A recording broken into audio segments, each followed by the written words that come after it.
Woo. Let's get the day started.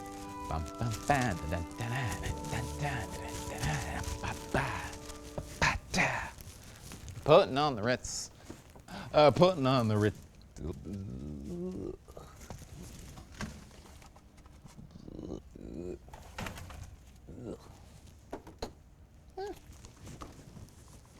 Fashion sense. Putting on the Ritz.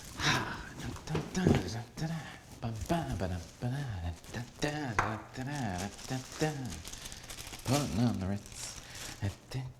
Uh-oh. Hope Overkill Reviews comes back soon.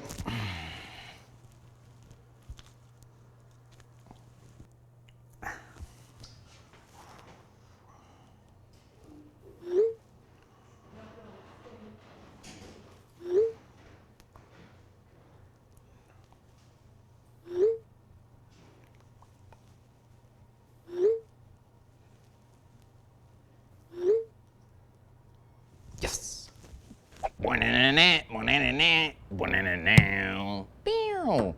Hey, it's Overkill Reviews, Bootleg Edition.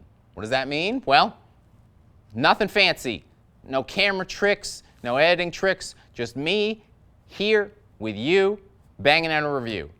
And why am I doing this? Well, a certain legendary stoner band went and released an album by complete surprise. And I've backed myself into a corner by being such an unreliable stoner, I am now forced to do work.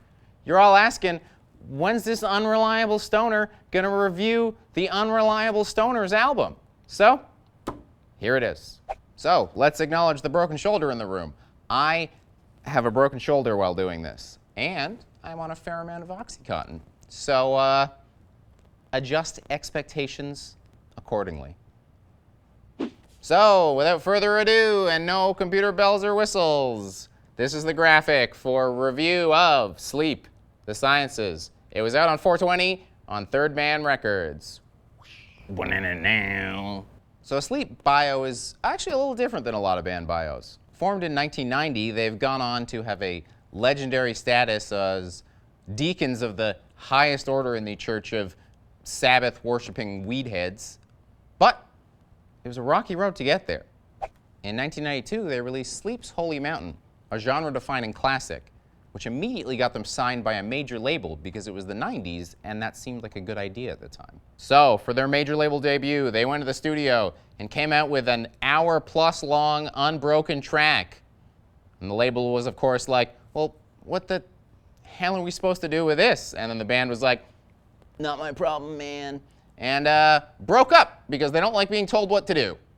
Good job, guys. Fast forward to 2009, when we all arrived at the astral plane that they had been inhabiting since the 90s and collectively forced them to be a band again. Good job, gang. Then fast forward to almost present day now, 4/20/2018, and they just spit out an album without telling anyone. I'm not going to say what album it is in their discography because that's an argument in and of itself. So what are the facts? Al, still on bass. Matt, still on guitars. But now we've got Jason Roeder of Neurosis fame on drums. All right, now let's dive into this review where I promise there will be no easy weed puns. So things are a little different this time around because not only are Sleep a legendary band now, they're also a bit of a supergroup. Each of their time spent with High on Fire, Ohm, and Neurosis have produced a fairly bulletproof catalog that makes you question how much weed these guys actually smoke. So, how much of this is going to be a Sleep record, and how much is this going to be a Ohm, High on Fire, Neurosis collabo record? Let's find out. Of the three members, Al's definitely the one that's bringing the most outside influence in here, due to the fact that Ohm and Sleep are the closest together out of any of the other side projects, or main projects, or whatever the hell's going on in these guys' life.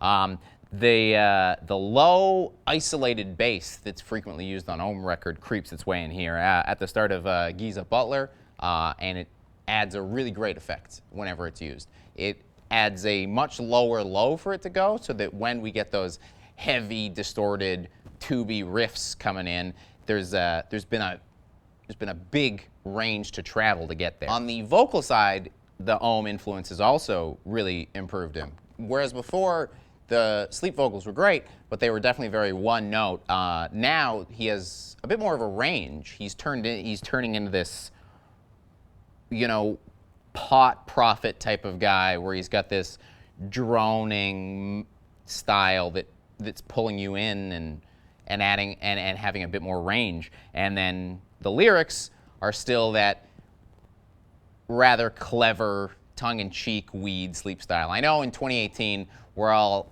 getting a little bit over the forced weed jokes, but the intelligence behind a lot of the sleep stuff causes it all to hit. I mean, lines like Riftual, Asteroid Field, CB Deacon, I mean, those all crack me up, and I'm going to be desperately searching for a way to work Asteroid Field into my just daily vocabulary.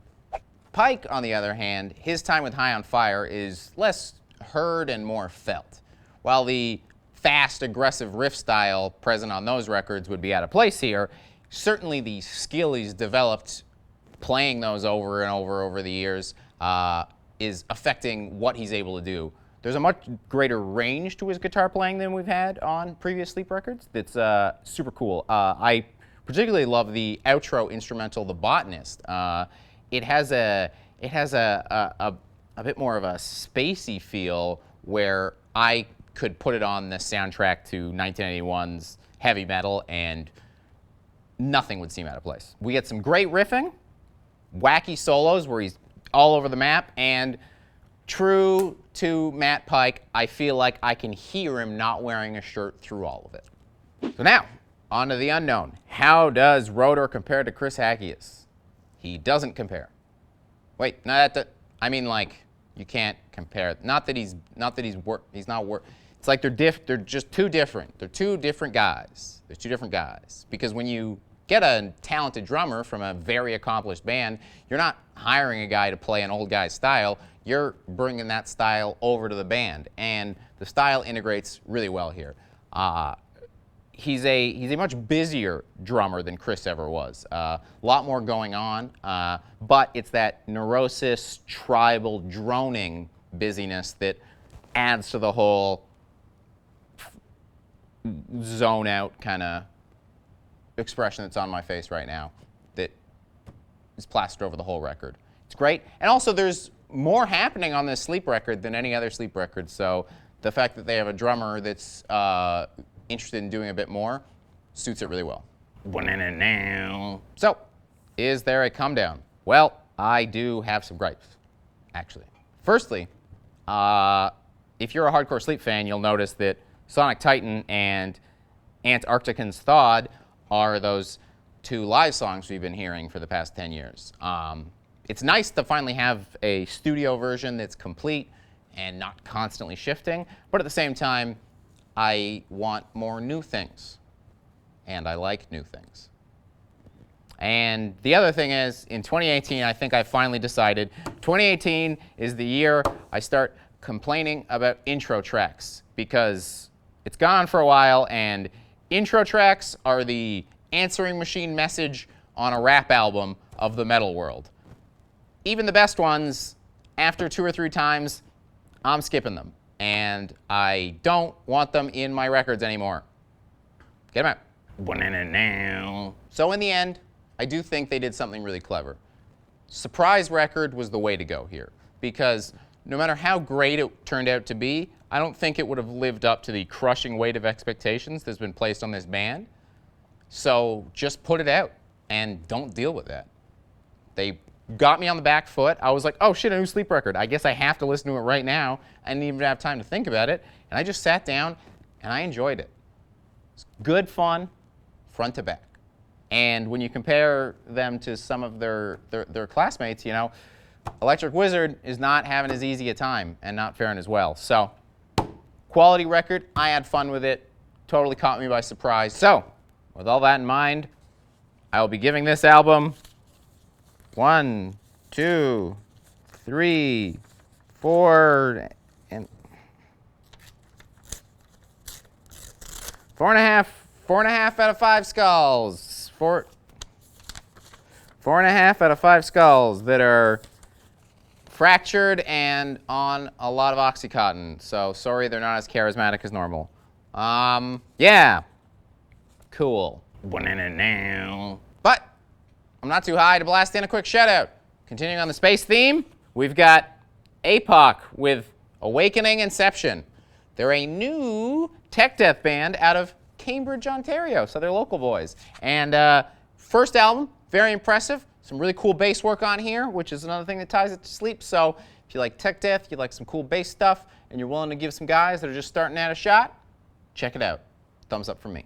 And, well, that's been our first Overkill Bootleg edition. We're hoping it's tiding you over until Overkill comes back in full swing. Let us know in the comments below. Is the kind of loosey-goosey Overkill bootleg style for you? Does it work? Is it tiding you over? Do you hate it? Either way, let us know. I'll be in there, in the mix, commenting with you. I've been Blayne Smith. See ya.